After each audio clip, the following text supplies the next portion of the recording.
할렐루야 맛있는 교회 온라인 예배 들으시는 여러분을 주님의 이름으로 환영합니다. 우리는 요한복음 15장 말씀을 읽고 있는데요. 그 안에 있는 주님의 사랑이 저와 여러분 가운데 충만하길 기대하며 이 시간 주님을 예배하며 찬양하도록 하겠습니다.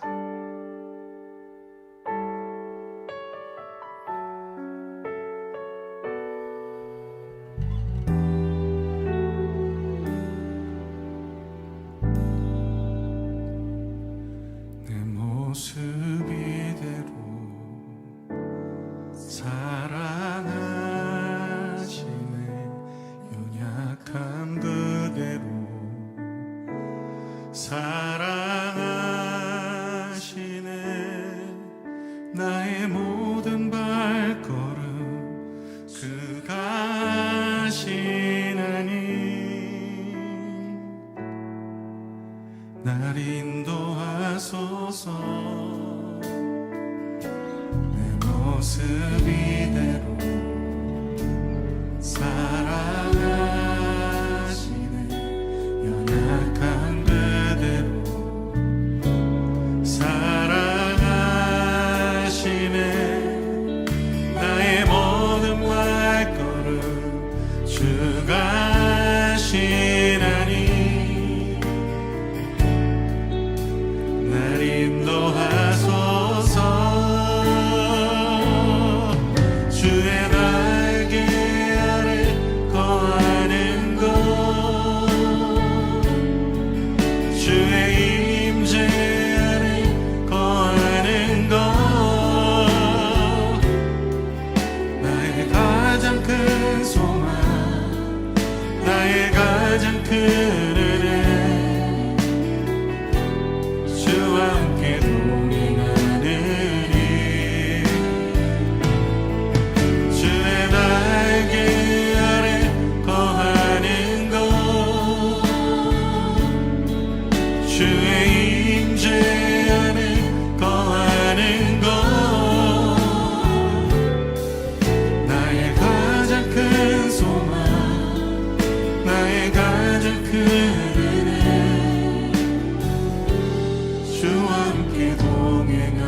주의 임재 안에 거하는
실로 날 생각하시네 날 사랑하네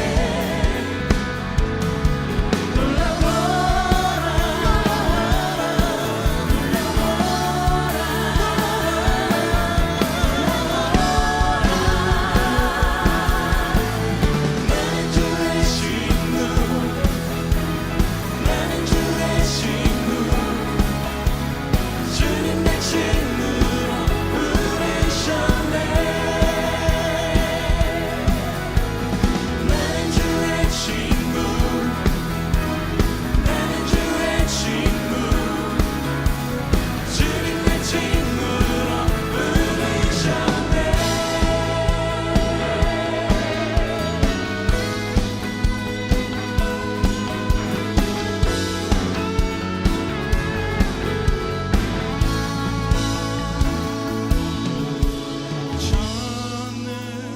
전능하신 영광의 주 주는 내 친구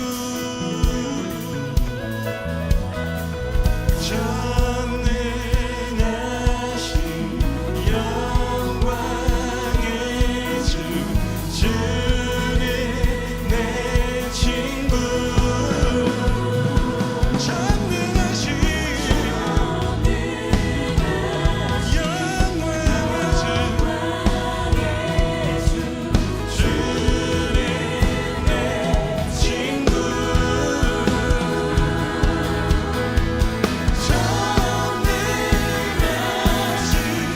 영광의 주 주는 내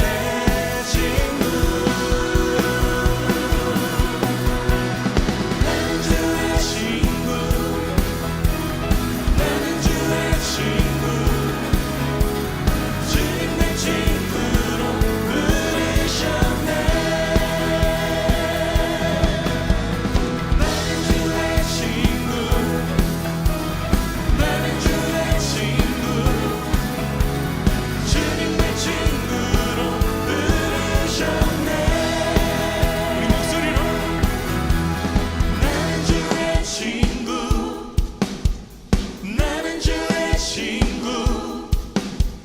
주님 내 친구로 부르셨네 나는 주의 친구 나는 주의 친구 주님 내 친구로 부르셨네 부르셨네 부르셨네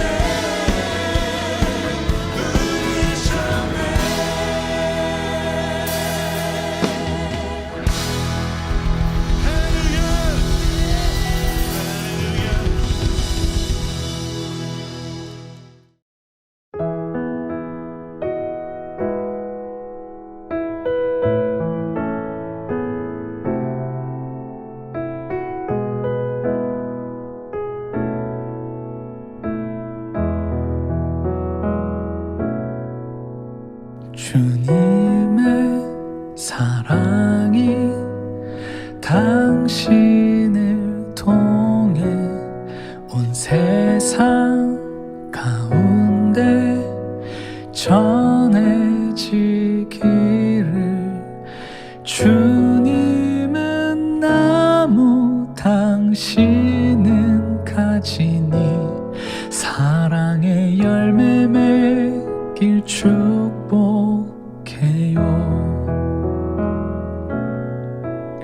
주님의 축복이 당신을 통해 온 열방 가운데 흘러가기를 주님은 나무 당신은 가지니 사랑의 열매 맺길 축복해요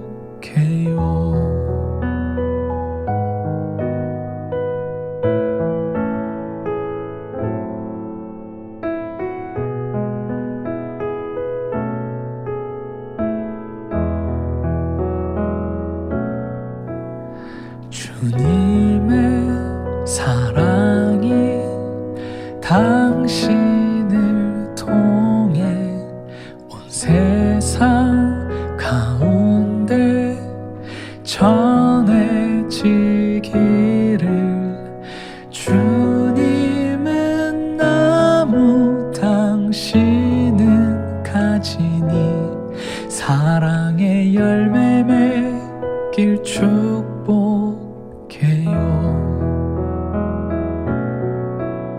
주님의 축복이 당신을 통해 온 열방 가운데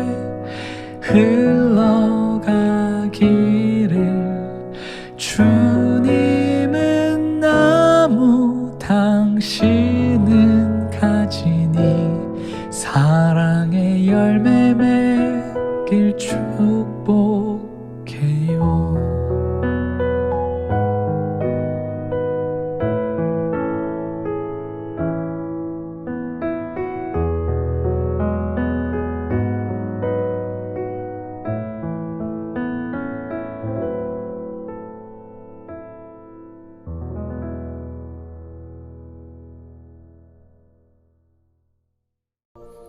아버지께서 나를 사랑하신 것 같이 나도 너희를 사랑하였으니 나의 사랑 안에 거하라.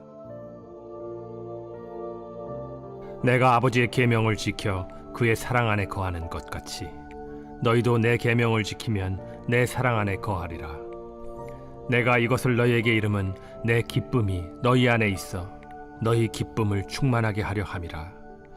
내 계명은 곧 내가 너희를 사랑한 것 같이 너희도 서로 사랑하라 하는 이것이니라. 사람이 친구를 위하여 자기 목숨을 버리면 이보다 더 큰 사랑이 없나니 너희는 내가 명하는 대로 행하면 곧 나의 친구라. 이제부터는 너희를 종이라 하지 아니하리니 종은 주인이 하는 것을 알지 못함이라. 너희를 친구라 하였노니 내가 내 아버지께 들은 것을 다 너희에게 알게 하였음이라. 너희가 나를 택한 것이 아니요 내가 너희를 택하여 세웠나니 이는 너희로 가서 열매를 맺게 하고 또 너희 열매가 항상 있게 하여 내 이름으로 아버지께 무엇을 구하든지 다 받게 하려 함이라. 사람들이 가장 좋아하는 단어 중 하나는 바로 사랑이라고 생각합니다. 그렇다면 사람들은 그 사랑에 대해서 어떻게 생각하고 있을까요? 나를 끌리게 하는 매력, 나를 향한 어떤 배려, 나의 욕구를 실현해주는 어떤 것들, 그런 거를 사랑으로 느끼는 것 같습니다. 또 어떤 사람들은 사랑이라는 이름으로 다른 사람을 함부로 대하기도 합니다. 뉴스에 간간히 나오는 데이트 폭력도 사랑이라는 이름으로 자행되는 폭력, 잘못된 일들이죠. 그리고 역사적으로 보면 종교나 조직, 국가 가운데서도 사랑이라는 단어를 무조건 자기에게 충성하는 걸로 변질시켜서 사람들을 잘못된 길로 이끈 애들이 참으로 많이 있습니다. 그래서 우리가 성경에서 사랑을 읽을 때 거기서 말하는 사랑이 정확히 무슨 뜻인지를 제대로 파악해야 하나님이 의도하신 대로 해석해낼 수 있습니다. 오늘 우리가 읽은 요한복음에서도 사랑이라는 단어가 참으로 많이 반복되어 나옵니다. 여기서 예수님이 그렇게 사랑을 강조하시는데 이 사랑이 의미하는 것이 무엇인지를 우리가 파악해야 오늘 우리에게 하시는 말씀을 조금이나 정확하게 이해할 수 있을 것 같습니다. 그렇다면 예수님은 무엇을 지금 사랑이라고 말씀하고 계십니까? 예수님은 자신과 머무는 것, 다른 말로 늘 함께 붙어 있는 것을 사랑이라고 말씀하고 계십니다. 예수님이 이러한 사랑을 포도나무에 붙어 있는 가지에 대한 비유를 통하여 말씀하시기도 했습니다. 서로 함께 붙어 있는 것, 함께 사는 것, 이게 사랑이다 하면 우리 사람들 사이에서 무슨 뜻인지는 그래도 나름 쉽게 들어오는 것 같아요. 서로 좋아하면 연애를 하게 되고 계속 함께 있고 싶고 그러다가 그것도 안 되겠으니까 결혼하는 것, 이게 사랑 아닐까 생각이 들어요. 한편 오늘 말씀을 1차적으로 듣고 있는 제자들 역시 몇 년 동안 예수님과 함께 먹고 자고 함께 살았으니까 이게 사랑이구나 이 정도로 파악했을 수도 있겠다 생각이 듭니다. 그런데 지금 우리는 예수님과 정말 함께하고 있는가? 그분을 우리 몸으로 느낄 수 있는가? 그렇지 않잖아요. 그런데 어떻게 주님의 사랑을 누리고 그 사랑에 거할 수 있겠습니까? 이런 부분에 대해서도 나중에 베드로 사도의 이야기를 들어보면, 야, 너희 성도들은 예수님을 직접 보지 않았는데 어떻게 사랑하냐? 와, 놀랍다. 뭐 그렇게 표현하기도 하죠. 그런데 예수님 부재, 예수님과 함께하지 않는 문제는 곧 제자들에 나타나게 될 것입니다. 지금 예수님과 함께 있고 그분의 말씀을 듣고 그분과 교제하고 그분과 함께 어떤 스킨십도 하고 함께 먹고 있지만 주님은 곧 떠날 것이기 때문입니다. 그럴 때 어떻게 그분과 함께함을 확신하고 그분 안에 내가 지금 거하고 있다, 머물고 있다를 확인할 수 있겠습니까? 이러한 부분들이 그 당시 예수님을 떠나보내는 제자들의 고민이기도 할 것이고, 자주 주님 안에 머물러라, 그분의 은혜 안에 머물러라, 그분과 사랑해라, 그분과 교제해라 라는 말을 듣지만 예수님이 실제로 보이지 않고 그분이 안 느껴져서 고민인 저와 여러분의 숙제가 아닐까 생각이 듭니다. 예수님이 떠나고 없을 제자들에게, 또 예수님을 한 번도 보지도 못하고 믿어야 되는 저와 여러분에게 예수님과 함께 머물 수 있는 게 뭡니까? 예수님과 함께 거할 수 있는 방법이 무엇일까요? 어떻게 눈에 보이지 않는 그분을 사랑할 수 있을까요? 오늘 본문에서 예수님은 여기에 대한 답변을 아버지의 계명을 지킴으로 가능하다. 아버지의 계명을 지킴으로 그분의 사랑 안에 거할 수 있다라고 말씀하십니다. 이러한 방식은 예수님이 하나님과 떨어져 이 땅에 체류하면서도 아버지의 사랑에 거할 수 있었던 방식이기도 했습니다. 요한복음 15장 10절 전반부를 보면 예수님은 자신이 아버지의 계명을 지킴으로 아버지의 사랑 안에 거할 수 있었다, 그렇게 말씀하고 있습니다. 그런데 계명을 지킨다는 것은 단순히 뭐 딱딱한 법조항을 억지로 지키는 그런 의미가 아닙니다. 그러면 율법과 다를 게 없겠죠. 여기서 계명을 지킨다는 것은 그분을 알고 그분을 경험한다는 의미를 담고 있습니다. 예수님은 본래 태초부터 하나님과 함께 계셨고 그분의 사랑에 거하신 말씀 자체이시기 때문에 누구보다도 하나님을 잘 아셨고 그 사랑을 누리셨습니다. 그리고 이 세상 속에 오셨어도 그분의 말씀과 계명에 늘 거하시며 아버지 하나님을 계속 누리셨습니다. 그렇다면 어떻게 우리는 예수님처럼 그 아버지의 사랑에 거할 수 있을까? 기본적인 방법은 하나님과 예수님 안에 이루어진 방식과 비슷합니다. 예수님이 하나님 주신 말씀을 지킴으로 교제하는 것처럼 우리는 예수님이 전하신 하나님의 메시지를 읽고 듣고 배우고 마음에 품음으로 그분의 사랑 안에 거할 수 있습니다. 이런 걸 어떻게 설명해야 좀 이해가 쉬울까요? 완벽한 설명은 아니지만 이것은 마치 우리가 오래된 역사의 인물을 또 아니면 만들어진 어떤 대상을 소설이나 책으로 만나는 것과 좀 비슷합니다. 요즘은 책보다는 영상으로 이렇게 보는 것이 더 여러분 마음에 확 다가올 수 있을 거라고 생각이 드는데, 그런데 책에 나오는 이야기가 또 영화에 나오는 내용이 솔직히 그것을 보는 나와 그렇게 상관이 없잖아요. 내가 주인공이 아니기도 하고 배경과 상황이 나의 상황과 100% 일치하지도 않기 때문입니다. 그런데 책을 보면 볼수록, 그리고 드라마 회차가 지나면 지날수록 우리는 점점 그 이야기 인물과 나를 동일시하기 시작합니다. 그래서 그 내용이 어떻게 전개되느냐에 따라서 울기도 하고 웃기도 하고 마치 그 드라마의 인물이 실제 살아있는 것처럼 생각하고 몰입하게 되죠. 어떤 면에서 이러한 과정은 책 속의 인물과 내가 나름의 인격적인 관계를 맺는 것이라고도 볼 수 있습니다. 우리가 성경을 읽는 것도 어쩌면 이와 좀 비슷합니다. 그리고 우리가 성경을 중요하게 여기는 이유도 이와 같습니다. 우리는 성경을 단순히 기록된 선배들의 이야기, 옛날 이야기로서가 아니라 하나님께서 우리에게 말씀하시는, 우리에게 대화하시는 통로로 믿습니다. 그래서 우리는 성경을 통해 하나님을 만나고 그분과 교제하고 그분 안에 거할 수 있습니다. 그리고 그 성경을 통하여 하나님 아버지와 예수님의 사랑이 얼마나 큰지도 경험할 수 있습니다. 그렇게 배우고 깨닫는 사랑의 크기만큼 예수님을 사랑하고 그분이 우리에게 주신 계명을 지킬 수 있는 거죠. 예수님이 이 땅에 오셔서 맡긴 사람을 끝까지 사랑할 수 있었던 이유는 아버지의 사랑을 받았기 때문이에요. 아버지께 받은 충만한 사랑은 결국 그 아버지를 사랑하게 만들고 아버지가 원하시는 일을 억지가 아니라 인격적인 관계에서 스스로 하게 만듭니다. 우리가 성경을 읽으면서 그 사랑을 누려야 되는 거예요. 그래서 요한복음 15장 11절에서 말하는 기쁨은 자신의 욕망, 자신이 원하는 것을 이루어서 좋은 것이 아니고 여러 가지 어려움과 시험 속에서도 내가 사랑하는 분, 하나님 아버지의 뜻을 지키고 그분의 사해한 사랑과 의리를 지켰다는 데서 오는 예수님의 기쁨이에요. 그래서 우리는 그 기쁨을 어디서 찾냐? 예수의 말씀을 지킴으로, 예수님께 대한 의리를 지킴으로 오는 어쩌면 그 뿌듯함, 그게 우리가 예수를 믿음으로 누릴 수 있는 기쁨일 것입니다. 그렇게 우리는 먼저 아버지의 사랑을 예수님께 주신 말씀을 통하여 매 시간 매번 풍성하게 누려야 됩니다. 특별히 성령님의 도우심을 받아 예배를 통해 우리를 향한 예수님의 사랑을 늘 기억하고 그 사랑을 우리 삶 속에서 계속 재현해내야 되는 거예요. 그런 면에서 예배와 설교는 예수님의 사랑이 무엇인지를 보다 풍성하게 드러내는 것, 그 이상 그 이하도 아닌 것 같다는 생각도 듭니다. 예수님 역시 오늘 말씀에서 하나님 아버지가 우리에게 베푸시는 사랑을 한 가지 예를 들어 설명하고 있는데 그것은 바로 친구라는 개념입니다. 예수님이 우리를 위해서 죽으신 이유는 우리가 종이어서가 아니라 우리를 자신의 친구로 대하기 때문입니다. 예수님은 자신의 생명을 대가로 내어주면서까지 우리와 친구 되기를 원하셨습니다. 주인과 종의 관계는 종이 무조건 복종해야 되는 일방적인 관계인데 반해 친구는 서로 인격적이고 상호간의 우정과 사랑을 주고받는 관계입니다.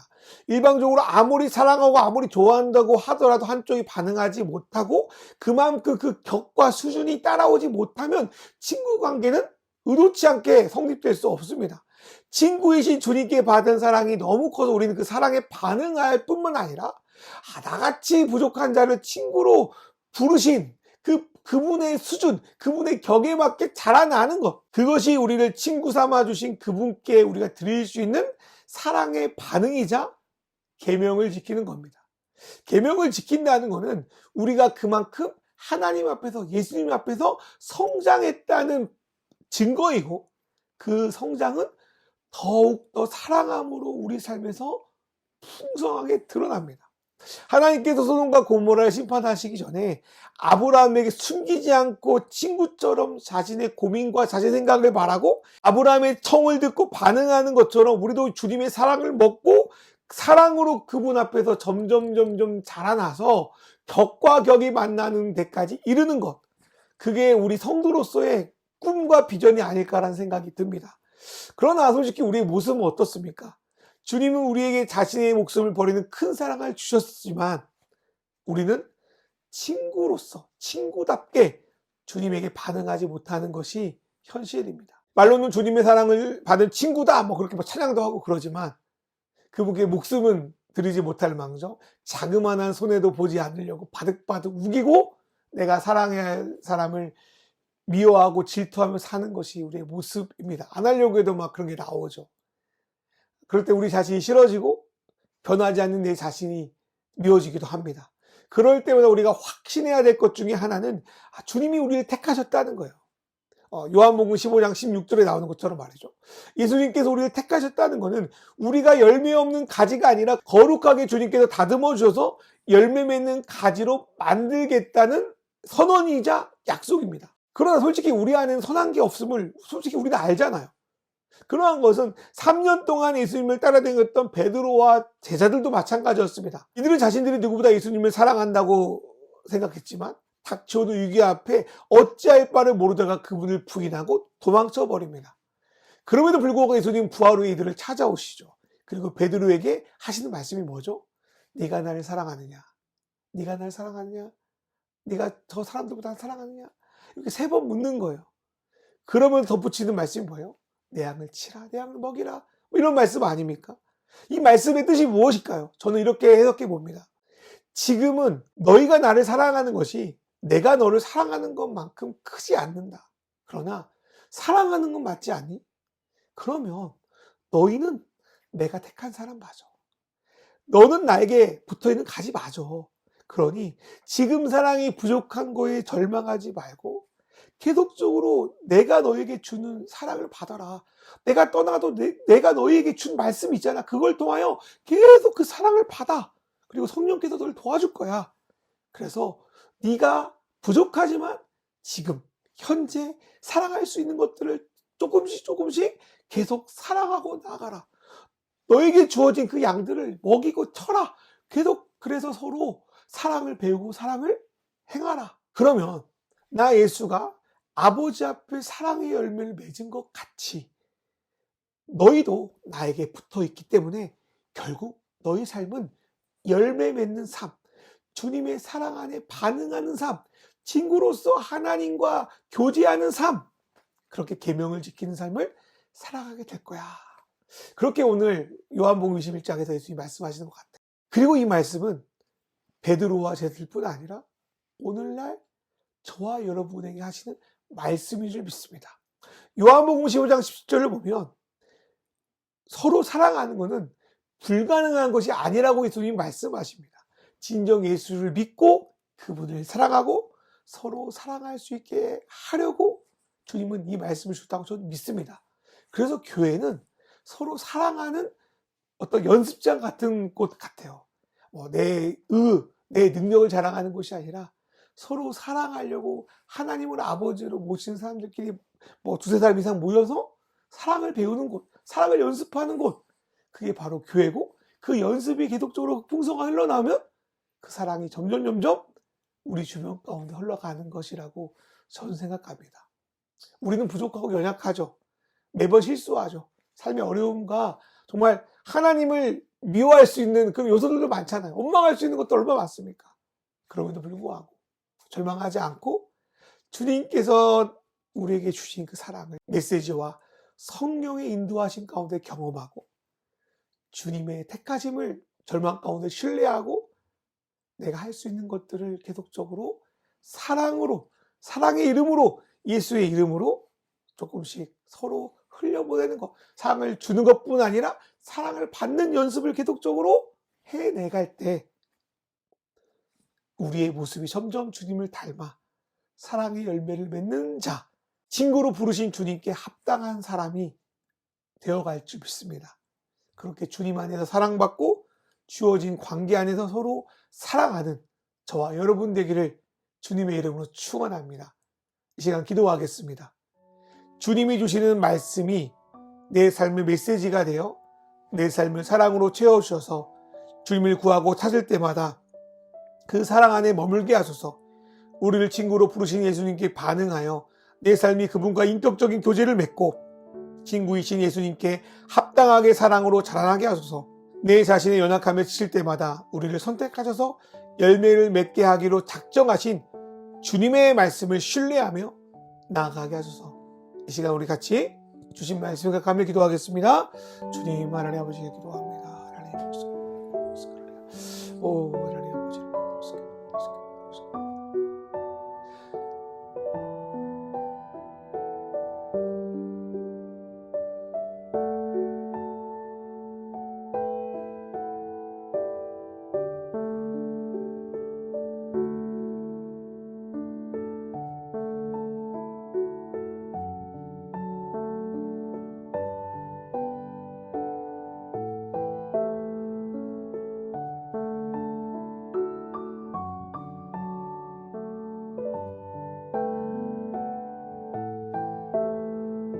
하나님 아버지, 우리의 모습을 보면 주님이 우리를 사랑한 것처럼 우리가 사랑할 수 없음을 보게 됩니다.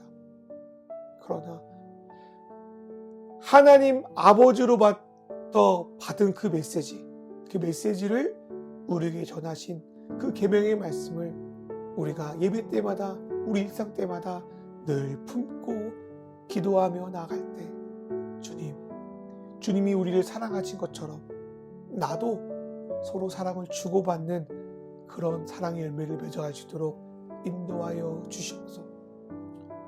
감히 주님의 종도 될 수 없는 우리지만 우리를 친구로 불러주시기 위해서 우리에게 자신의 생명을 내어주신 그 예수님의 놀라우신 사랑을 기억합니다. 그 사랑을 기억하며 우리도 친구답게, 친구에 합당하게 점점 잘할 수 있도록 인도하여 주십시오. 우리의 연약함, 우리의 실수, 하나님 기도하고 기도해도 늦어지는 우리의 변화, 거기에 절망하는 것이 아니라 우리를 택하여 우리를 열매 맺게 하실 하나님, 그 예수님을 기대하며 성령 하나님의 도우심으로 한 발자국 한 발자국 나아갈 수 있도록 인도하여 주십시오. 그래서 하나님, 우리의 공동체 가운데, 우리의 모임 가운데 사랑이 풍성해져 서로 사랑을 주고받고 점점 성장하는 주님의 열매를 맺는 그런 맛있는 교회 될 수 있도록 인도하여 주시옵소서. 주님께 예물을 드리니 받아주시고 하나님, 하늘의 보화를 쌓는, 하늘의 상금을 쌓는 그런 마음으로 사랑의 열매를 드리는 믿음의 귀한 자녀들을 주께서 붙들어 주시고 응답하여 주시옵소서. 예수님의 이름으로 기도합니다. 아멘. 이제는 우리의 포도나무신 우리 주 예수 그리스도의 은혜와 우리를 택하여서 열매 맺게 하시는 하나님 아버지 놀라우신 사랑과 때때로 힘들고 어려울 때마다 우리에게 말씀을 기억하게 하시고 힘을 주셔서 우리가 열매 맺기 합당한 친구로 성장하는 데 도와주시는 성령 하나님의 놀라우신 운행하심이 이제 사랑을 받고 사랑을 누려서 사랑의 열매를 맺을 수 있는 우리 맛있는 교회 성도들과 이 영상을 통해 예배하는 모든 믿음의 자들 머리 위에 이제로부터 영원히 함께 하시기를 간절히 축원하옵나이다. 아멘.